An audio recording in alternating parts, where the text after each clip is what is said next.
রূপার গয়নাকে সোনার গয়না বানিয়ে দেওয়ার কথা বলে গৃহবধূর কাছ থেকে টাকা পয়সা হাতে নিয়ে পালানোর সময় আটক হলেন ভুয়া সাধু। আমরা এবার বিস্তারিত জানার জন্য তাদের কাছে আসছি। আচ্ছা, আপনি কান্নাকাটি করতেছেন কেন? ও স্যার, আর করে না স্যার, আমার সর্বনাশ হতেছিল। এই যে ভণ্ড সাধু দেখতেছেন, ওই বুসুন বাজু আমার কি বুদ্ধি দিল দিয়ে কইতে চাপা, তোমার কাছে 1000 টাকা থাকে আমি 5000 টাকা করে দুম, যদি 5 ভরি গহনা থাকে আমি 10 ভরি করে দুম, যদি রূপা থাকে আমি স্বর্ণ বানাই দুম। আমি তো গ্রামের সহজ মানুষ, আমি তো বুঝি না, আমি সব বার করে দিছি, সুযোগ মতো সব বার করে দেবো। হ্যাঁ তো লয়ে পালাইতো। এই সময় আল্লাহর কি কাম, আমার পোলাটা এসে আমার বাঁচাইছে। যদি আমার পোলাটা না থাকতো আমার সব কিছু লুটে পাটা নিত, আমি পথের ভিখারি হয়ে যাইতাম। হ্যাঁ, অনেক বড় ক্ষতির হাত থেকে আপনি বেঁচে গেছেন। আচ্ছা, উনি আপনার ছেলে? আপনি এসে কি দেখলেন যে এই সাধু কিভাবে এই প্রতারণাটা করলো? ভাই, এর তো দোষ পরে দেবো। আসলে আমার গর্ভধারণী মা, বলতে পারতাছি না। এই মহিলা মানুষের জাতটা এমন জাত, শোনে 3 লাইন, বুঝবে 9 লাইন, কথা কবে 36 লাইন। এই বেটা যা বুঝলো তাই বুঝলো। আচ্ছা, হে যদি রূপরে স্বর্ণ বানাইতে পারতো, তাহলে এই বেটা কি মানুষের বাড়ি বাড়ি ঘুরতো? হে তো কুটিপতি থাকতো। এই জিনিসটা করে মাথায় ধরতেছে না। জেনে ভুল অনেক কিন্তু সমাধান খুঁজে পাওয়া যায়। আর এই বেটা আমার মারে সহজ সরল পাই, আমার মারা যা ভুসুং ভুসুং বুঝাইছে, আমার মা হেতে রাজি। রূপা বলে স্বর্ণ হইব। হ্যাঁ, আপনার কথার যথেষ্ট যুক্তি আছে। আপনি কে? আমি হলাম, আমরা 2 বন্ধু, আন্টি। আপনারা দুজনে একসাথে এসে আমি তো ধরছি, ধরেই তো আমি পারভেজে খবর দিছি যে পারভেজ তোর মাক দেখে যে বুকা পায়া আবুল পায়া তোর মাক টিহার বস্তা বানা দিচ্ছে, 1000 টিহাতে 1000 টিহা বানা দিচ্ছে। আরে শালা বন্ড, তুই যদি টিহা দি টিহা বানাই পারতি, তাহলে তুই এখানে আইসিস কিসের জন্য রে? এখানে কি জন্য আইসু?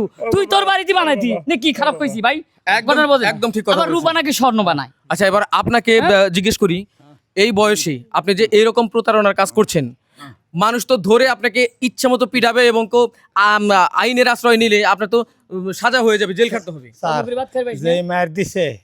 যে মার দিছে স্যার, আর কোনো লোক এই কাম করবো না। আমি স্যার যে এই কামটা করছি, আসলে এটা একটা বোকাবাজি কাম করছি স্যার, একটা অন্যায় কাজ করছি।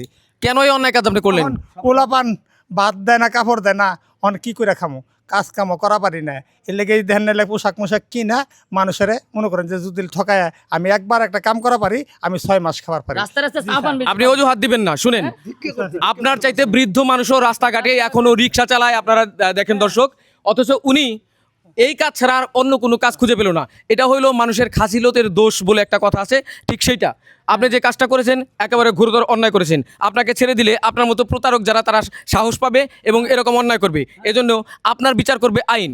আপনারা সবসময় মনে রাখবেন, এরকম প্রতারক কিন্তু ছদ্মবেশে আপনাদের চারপাশে ঘুরঘুর করছে।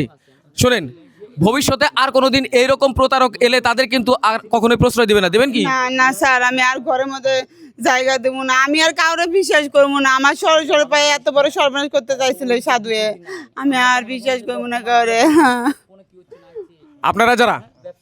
আপনারা যারা সমাজের সচেতন মানুষ, তাদের উদ্দেশ্যে বলছি, আপনারা সবাইকে একটু সচেতন করে দিবেন, যাতে এই ধরনের মানুষকে বিশ্বাস করে প্রতারিত না হয়।